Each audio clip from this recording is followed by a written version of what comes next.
Bill Ryan from Project Camelot and Project Avalon, and the date is the 16th of February 2010, and this is a bit of an unusual video presentation here because I'm taking the step of making a video as an interpretation and as a commentary on an audio interview which we did with an important witness who came and reported his story to Project Camelot a little while ago, about a couple of weeks ago. And as with many of our witnesses, this person wanted to remain anonymous, but he has agreed that we transcribe the audio, and so we've got this as a transcript. And this is going to be released at the same time as the video because it's important to be able to read the transcript at the same time as you're considering what I'm saying about it here. And as we come into this story, you're going to understand exactly why it's important to get all the information, to hold it all into a very fine balance. Now, this is a British person, and he worked in the British military for a number of years. And after he retired from the military, he worked in the City of London in a fairly senior position, in a respected position in the City of London. And for those people watching this video who don't know about the City of London, the City of London is it's like an enclave. It's like a financial enclave in the heart of London itself. Some people consider it almost a little bit like the Vatican. It's very old, it's very ancient. It's the heart of the financial system, not only of Britain, but possibly the world. Many researchers consider that it's very likely that the City of London calls the shots on the financial systems in America. They've got control over the Federal Reserve, the Bank for International Settlements, a whole bunch of things that happen. This is like the nerve center of the financial world. And it's very Masonic, it's very ancient, it's very traditional. And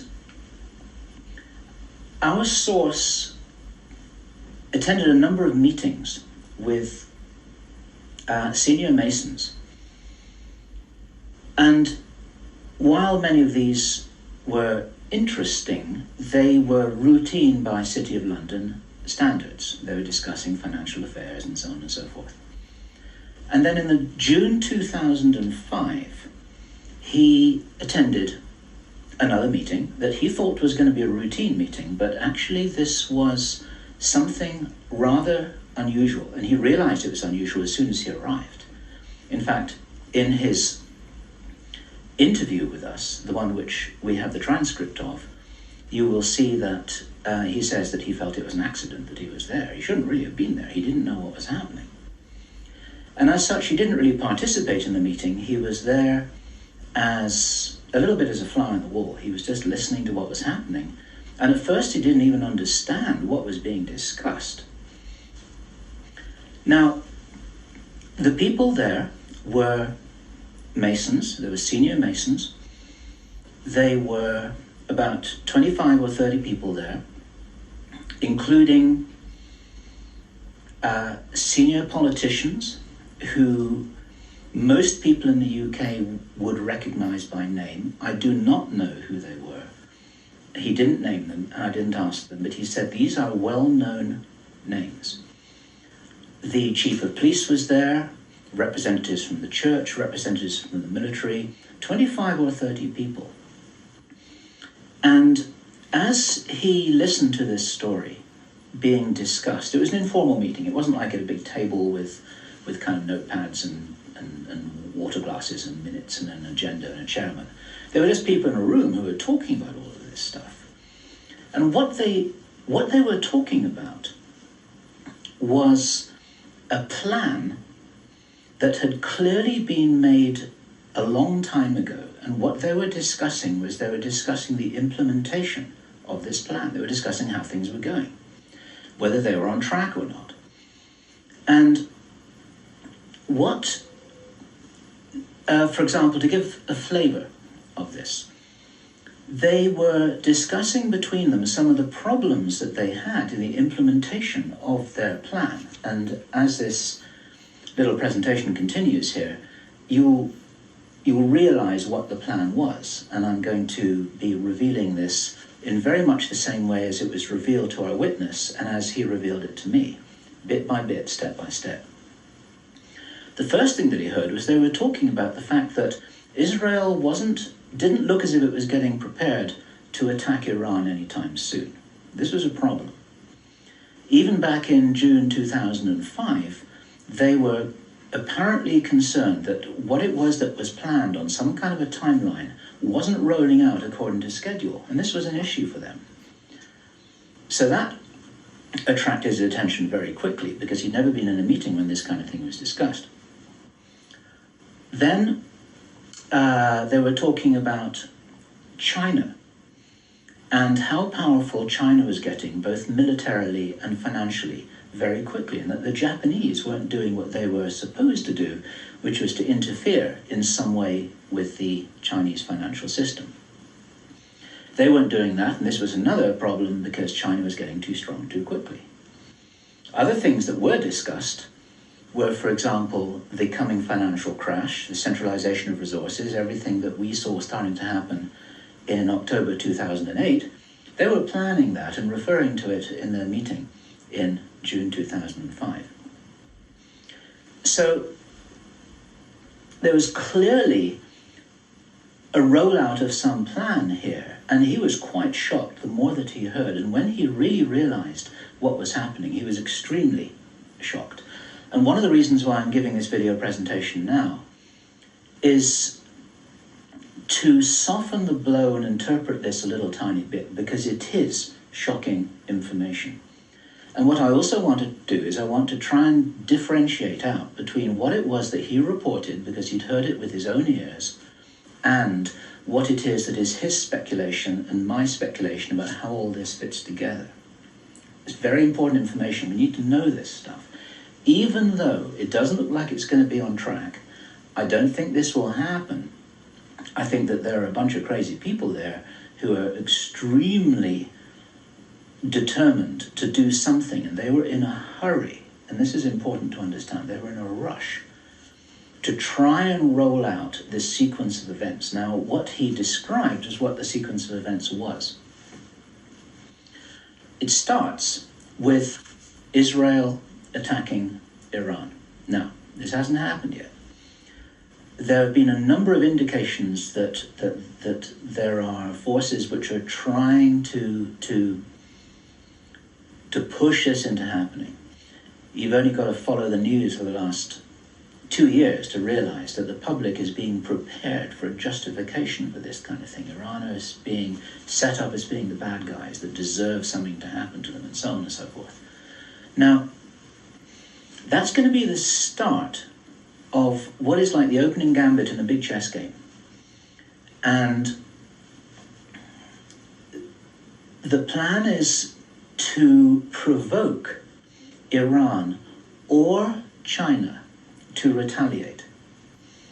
And our guy, our source, who is a military man, is privately as convinced as he can be, although this has never been made public and this is not publicly known, that Iran does have nuclear weapons. He believes that they have been provided by China behind the scenes. And all of this is intended because it's all right with these controlling forces that Iran has nuclear weapons, because they want them to be used. The plan is for either Iran or for China to retaliate after Iran is struck with a nuclear weapon. At that point, there will be a limited nuclear exchange in the Middle East, followed by a ceasefire. He heard this being planned in this meeting. This is being choreographed. It's like the script for a movie. This is exactly what's intended to happen. And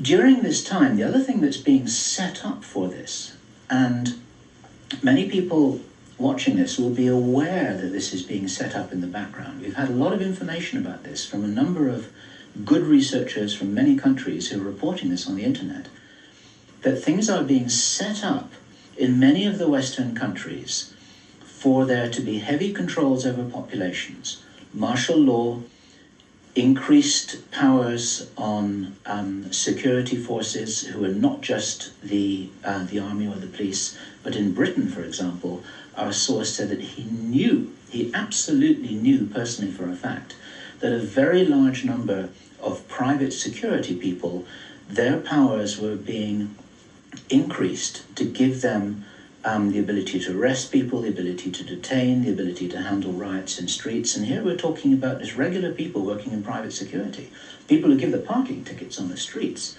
Their powers are being increased in the same way. And last year, we heard President Obama talking about how he wanted to have a sort of national guard at home in America, ready to handle this kind of thing. There are a lot of indicators that this is being set up.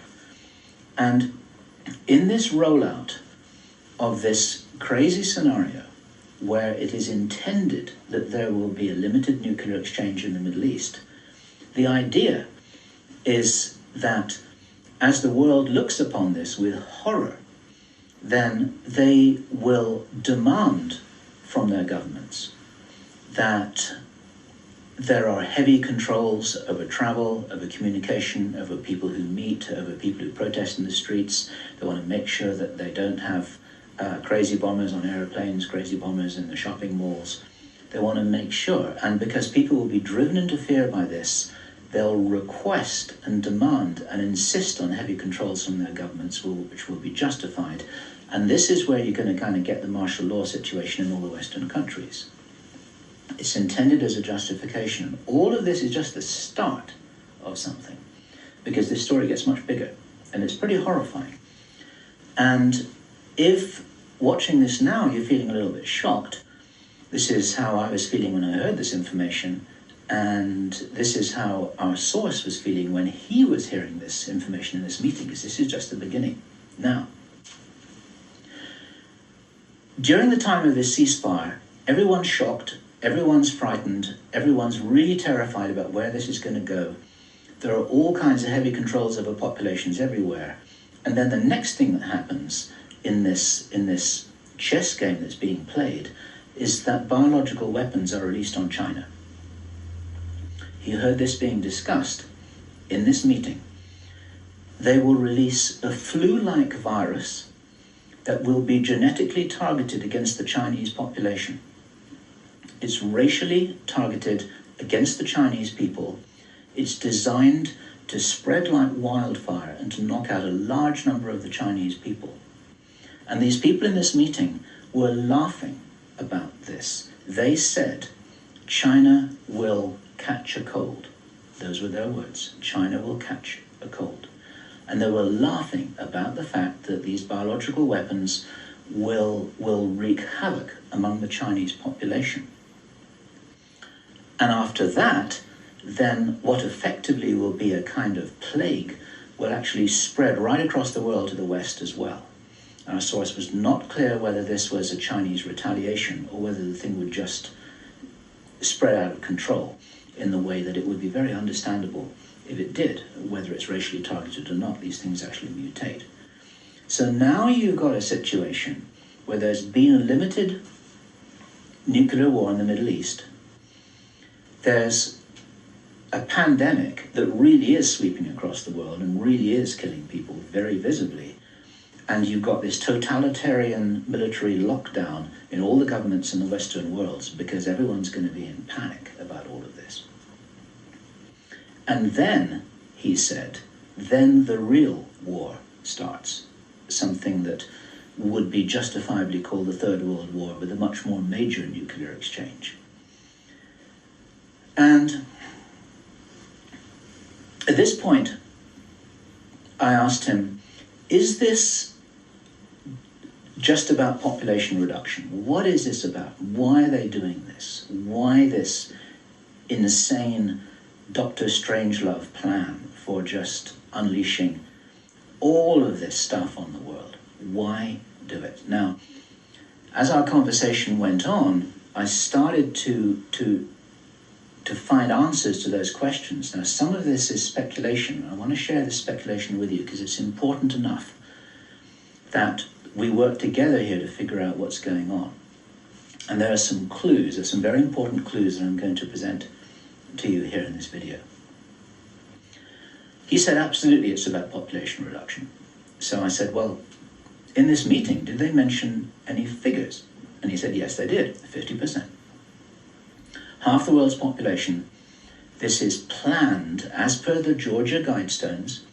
For those of you who don't know what the Georgia Guidestones are, it's a stone monument in Georgia in America that was erected anonymously a number of years ago. It's in 8 languages, and it's like an Illuminati manifesto for a new world, as it were. And just hold that thought about this being a manifesto for a new world. This is an important concept here in what I'm presenting.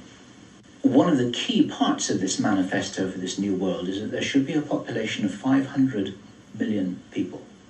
Now, 500 million people is an enormous reduction from the nearly 7 billion that we've got at the moment. That's pretty much 95% of people who would no longer be on this planet.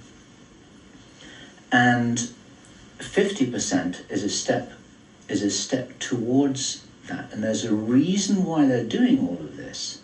There's a reason why they're in a hurry. There's a reason for this insanity. And when he was explaining this, then he said that they have a name for this plan. This project has got a name. And I said, well, what is this name? He said, it is called the Anglo-Saxon Mission. The Anglo-Saxon Mission. Now, I'd heard that before. It was something historical, I think, to do with the Crusades quite a long time ago. But I hadn't heard it in the present-day context, and neither had he. And later on, as he continued to tell his story, I began to understand what I thought this might be about. Hence the title of this video, and the reason why I want to share this information with you, because we need to work together to figure out what's going on here. It's extremely important to understand. I need to put it on the table for you so that you can consider whether or not this might be a possibility. The plans that I've been describing are definitely a possibility because he heard them with his own ears in this meeting. Everything I've described up until now, up to and including a major outbreak of hostilities after the limited war. So the sequence is as follows. The planned sequence is as follows. Israel attacks Iran, then there's a ceasefire, then during which time there is heavy governmental military controls over populations in all Western countries.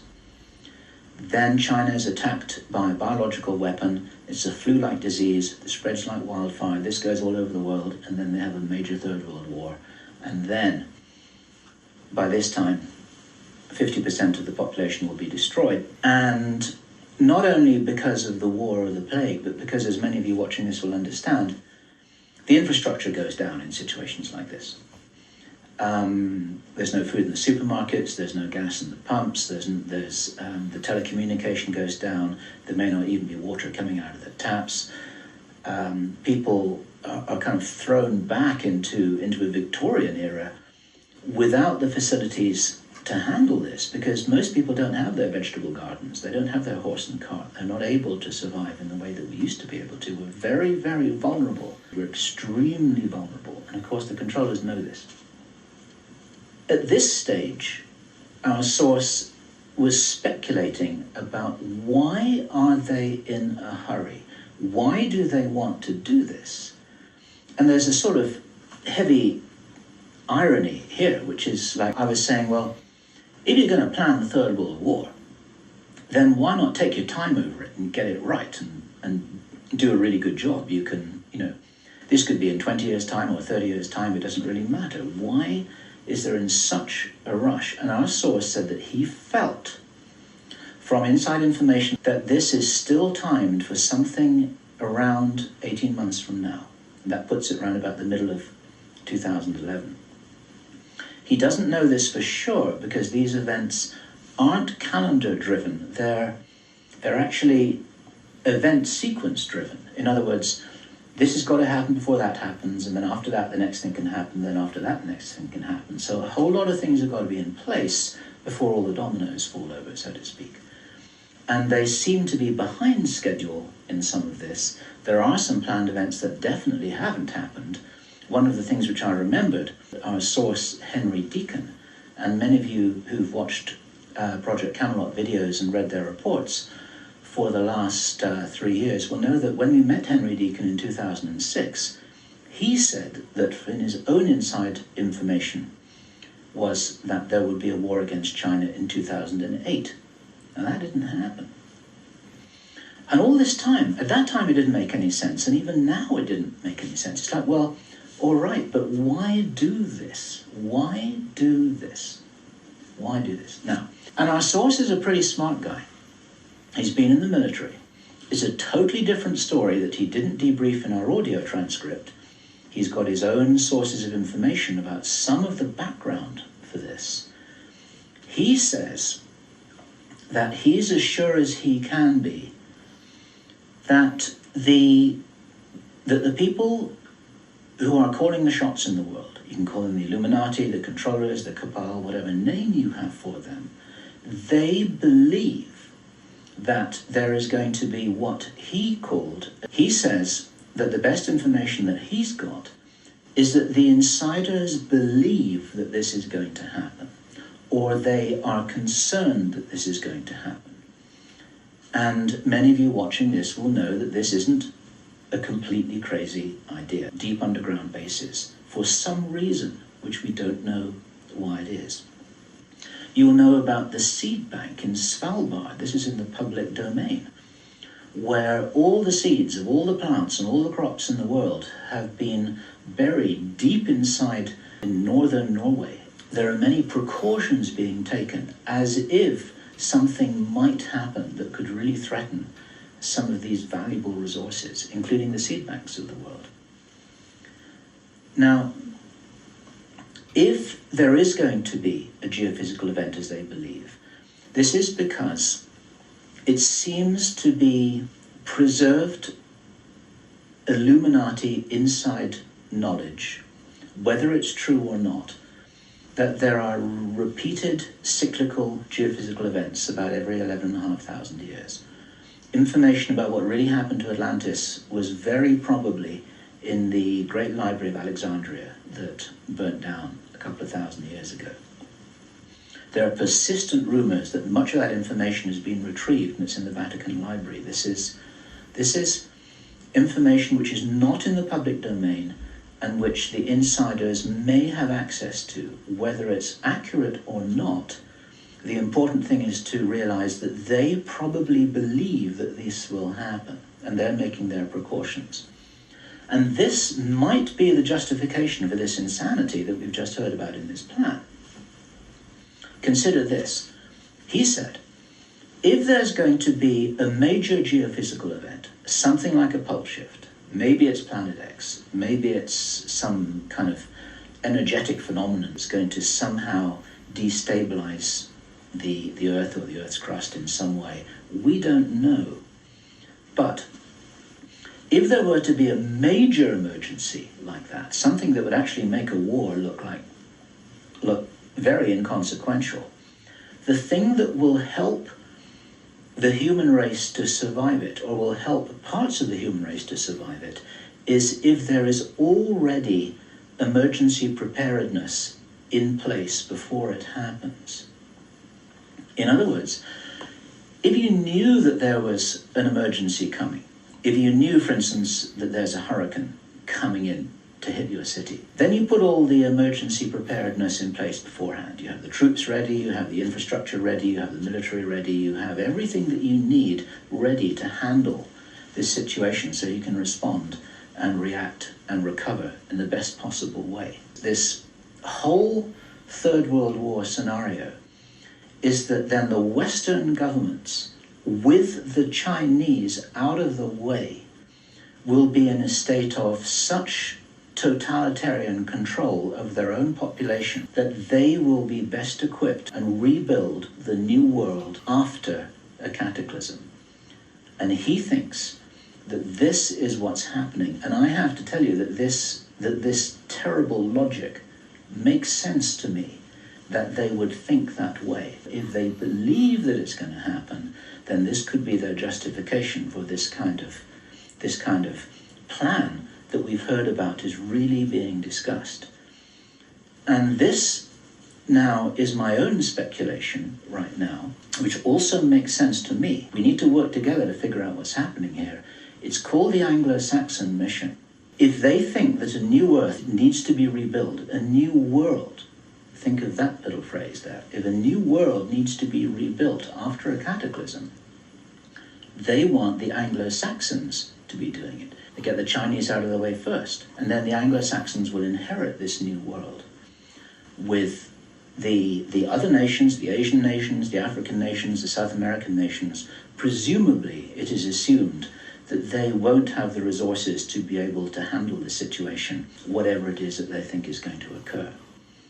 So there are several other parts of this which also fit, and one of the reasons why this is an important presentation to make personally, up until now, I've been following a lot of the well-founded research on these sorts of agendas. We've had our own sources of information over the last 3 years. But I've always had questions in my mind, like, why would they do this? You know, war against China, why? Third World War, why? And suddenly, a lot of these things start to make a little bit more sense. It's possible, for example, that when we heard from Jordan Maxwell in our interview with him, which we did at the end of last year, 2009, he described to us how he had researched a number of repeating symbols and images that had been used ever since the time of Hitler, and even long before that, about the dawn of a new day. There's something very important in Masonic and Illuminati thinking about the dawn of a new day. And here we have possibly the reason for their belief that if you think about the possibility of a cataclysm, if they think this is really going to happen, the 2012 movie that many of you will have seen, after all of the flood and all of the earthquakes and tsunamis, then you've got these big ships sailing across a calm sea with the sun streaming through the clouds, and you've got the dawn of a new day, and the implication in that movie is that now those people will be able to rebuild the new earth because those are the survivors. It's the modern day Noah's Ark. It's possible that the dawn of the new day, that it refers to that.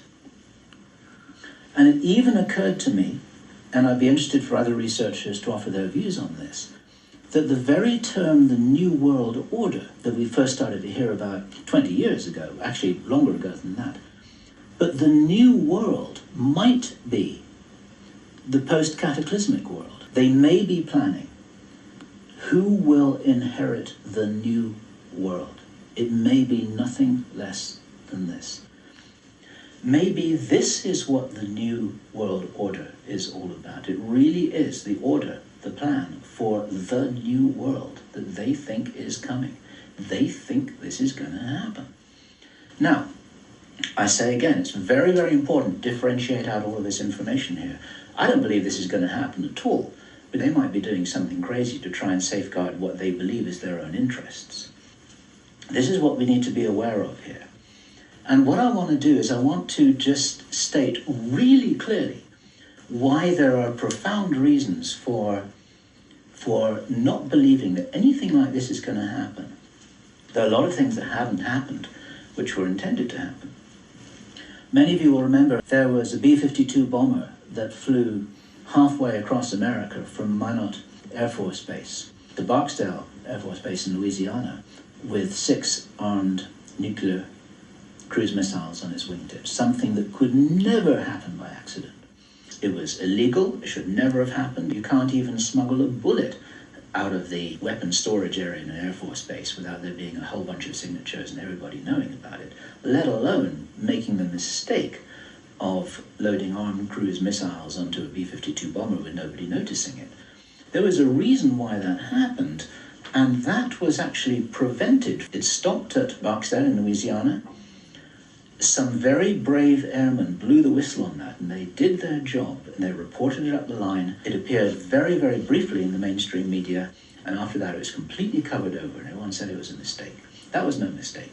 And what many of you don't know is that at that same time, at the end of August, a group of anonymous investors bet $2 billion that the stock market would fall by 50% in 2007. They stood to gain $4.5 billion if their bet had succeeded. These were what are known as put options. And the insiders in the stock market, they call them Bin Laden trade. Those people lost their bet. It didn't work. The plan didn't work. The stock market didn't fall. The bomber never went any further. And for all we know, that was intended to be the start of the Third World War. It never happened. Okay?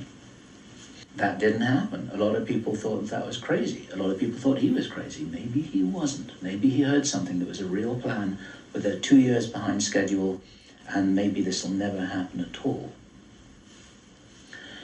There are a number of other things that may have been planned and which have never transpired. It's very interesting to think about the so-called Mexican flu outbreak, the swine flu outbreak. For the last 6 to 9 months, we've been looking at a scenario where it looked as if they wanted to roll out vaccinations, they wanted a lot of people to get ill, they wanted to announce a pandemic. Even now, in England, we call it a storm in a teacup. There's nothing happening here, but maybe something was intended. Now, if it wasn't intended, it's possible that all of that could have been some kind of a test, just to see how people respond, to see how people react, to see how quickly it spreads, to see what the take-up of the vaccinations will be. And then, of course, us at Project Camelot and a number of other people who've been activists in this whole area trying to draw attention to all of this, now we're all on a database. They know who's going to stand up and start talking about all of this stuff. It might have been an experiment, or it could have been a failed rollout of something. There's plenty of reason to believe that things are changing. This is the important thing. It's very important to realize that how powerful we are may be the single most important component in this whole picture that enables us to save the day. This may be what it's really all about. Admiral George Hoover, who died in 1998, he was in the Office of Naval Intelligence in the US Navy. He talked to researcher Bill Burns, the editor of UFO magazine, and Bill Burns described this conversation with George Hoover to George Norrie from Coast to Coast. And what Admiral George Hoover told Bill Burns was the biggest secret according to what the American Navy had found out. Very, very interesting story. What the military authorities had found out, if we knew how powerful we really were, how powerful we really could be, then we would, in his own words, cause chaos around us, and this could never be permitted. We could rearrange the reality around us in the way that we wanted to. We're being deliberately dumbed down. Our food is being poisoned. Our children are being lied to in the schools. We're being fed propaganda in the media. We're being forced into this tiny little box. We're being kept busy with game shows and ball games, and we are discouraged from really finding out what it is that is our heritage on this planet. Eric von Däniken has just published a book which is called History is Wrong. There's so much which we are denied. George Green describes that we are known as the useless eaters, this surplus population of billions of people, with a tiny number of people at the top of the heap who are dependent upon us to police each other and to laugh at each other and to stop each other from getting out of line because we're encouraged to conform to how we're meant to be. And so there's this straitjacket that there is the opportunity for us to break out of, and it's this straitjacket which has been deliberately put in place by these very people who've been creating this plan. Our source told us that this has been in place for a long time. He'd first heard about the Anglo-Saxon mission as long ago as 1976. The Illuminati symbolism about the dawn of a new day has been going on for a long time. Withdraw our consent from these things that are being done to us, from this plan that we're part of, and as I was saying just before, if you're in the military or if you're in intelligence services, withdraw your consent from this, because these plans can't happen without it.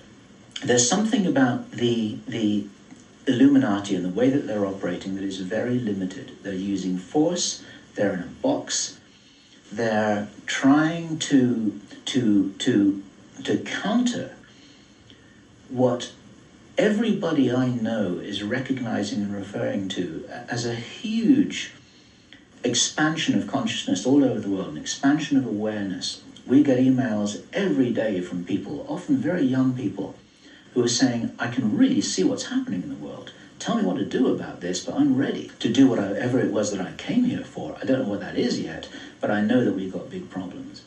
20 years ago, people weren't saying that kind of thing. There's a huge rollout of some kind of an expansion of consciousness. It's a morphic field that's growing enormously. Be prepared for something like this. And it's entirely possible that this increase in consciousness is happening in direct response with this escalation of violent, forceful plans. It's like, as I've often said in my own presentations in the past, it's a little bit like a movie script itself, where you've got everything building up to a climax of the forces of evil and the forces of consciousness just kind of getting ready for some kind of final confrontation. Now, I'm not trying to be biblical about this, and I know that this situation which I've just been describing is a little bit like the Armageddon War, but I do not believe that this kind of thing will actually come about. As I said many times before, there's an interview which I did on Freedom Central, which you'll see on the Camelot site, where I say the single strongest reason that I have for not believing that anything is fixed, that we're all doomed, that anything really bad is going to happen, although I think we've got a lot of problems to solve, I'm not going to go and sit here in the firing line with no possible way of escaping. There's a job to do here, and many of you watching this will be aware of the fact that we're here to do jobs. It's what Dolores Cannon calls volunteers. We may be here for a reason. We may be here to help catalyze this increase in consciousness, and that's what's going to prevent this kind of thing from happening, because if we do not agree that this is the future that we want, then that's not what we're going to experience. We do all co-create our reality, we do all have a part in it, and I profoundly believe that by becoming aware of these plans, this is the way that we avert them. There's a difference between prediction and prophecy. These are two words in the English language that are easily confused with each other. Prediction and forecasting is saying, okay, in 3 months' time, this is what's going to happen because this is what the data leads us to conclude logically. That's all about forecasting and prediction. A prophet does something different, and it's a word to be used with care because it's often misused, it's often misunderstood, and it's like a biblical term, and some people react against it for that reason. But what a prophet always used to do is to say, listen, if we don't wake up and if we don't take action, then this is what's going to happen.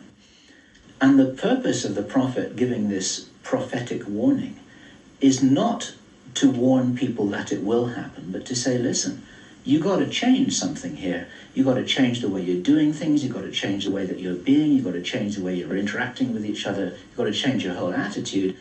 Whatever it is that you change, then the purpose of the change is so that this prophesied event doesn't happen. And so what we have here is we have a kind of prophecy. It's not a prediction. And I'm using this word very, very carefully because the reason why I'm making this statement, the reason why we're releasing this information is to make sure that this doesn't happen. What are we going to do with this information? It's going to be translated into every language that we can. The video is going to be subtitled in Chinese, Arabic, Russian, Spanish, every other major language. I want this video to be picked up by the Chinese. I want this to be escalated up the line. The Chinese are very sensitive about videos that refer to them, especially ones with Chinese subtitles. This will be reported right up the line to Chinese intelligence, to the Chinese military commanders. And the reason for that is because, first of all, if this is nonsense, it doesn't matter, okay? But if this is a really serious threat, then those are the guys who need to know about it, because their first nuclear response, which is designed to be provoked, is the thing that actually sets this whole thing on fire. And so, to any Chinese military commanders who are listening to this, don't do it, okay? None of us must do anything here that is in alignment with their plans. There's a wonderful scene in the Avatar movie that I loved so much, which was when the woman helicopter pilot who was ordered to fire her weapons at the big tree. She's just about to fire, and then she says, I didn't sign up for this. And then she turns around and she goes home. She's not going to be part of this. There are many people in the military who never signed up for anything like this. There are many people in the intelligence services. They're never signed up for anything like this. They signed up when they were young, thinking that they were doing the best thing for their country, thinking that they're doing the best thing for mankind. They're not all evil at all. And so as a direct message to those of you in the military and the intelligence services who may be watching this or may have had this brought to their attention, you don't have to do this stuff just because you're told. You need to support what's best for the human race. You don't need to follow orders if it's going to lead to a huge destruction here, which is in no one's interests apart from the controllers who have an agenda of their own, and that agenda doesn't feature you and me, that's for sure. Okay, so that's the end of my presentation. I want you to consider this information. I'm not urging you to believe it. I want you to research it. I want you to check it out. I want you to read the transcript carefully, and I want you to see whether this correlates with anything else that you know and understand that's come to your attention. We're all working together here. We're not trying to force you to believe anything at all. We need to be careful about this information, but at the same time, if there's any chance that this is true, if there's any chance that this is for real, then we have to know about it, okay? And if you are not sure what it is that you should be doing, then I say the same thing that I always say, which is do whatever it is that you came here to do, because most of you watching this video are here for a reason. I do understand that you may not know what the reason is yet, but you're probably here for a reason. You're probably watching this video for a reason. Do whatever it is that you came here to do. This is Bill Ryan, Project Avalon, Project Camelot. It's the 16th of February, 2010. Thank you.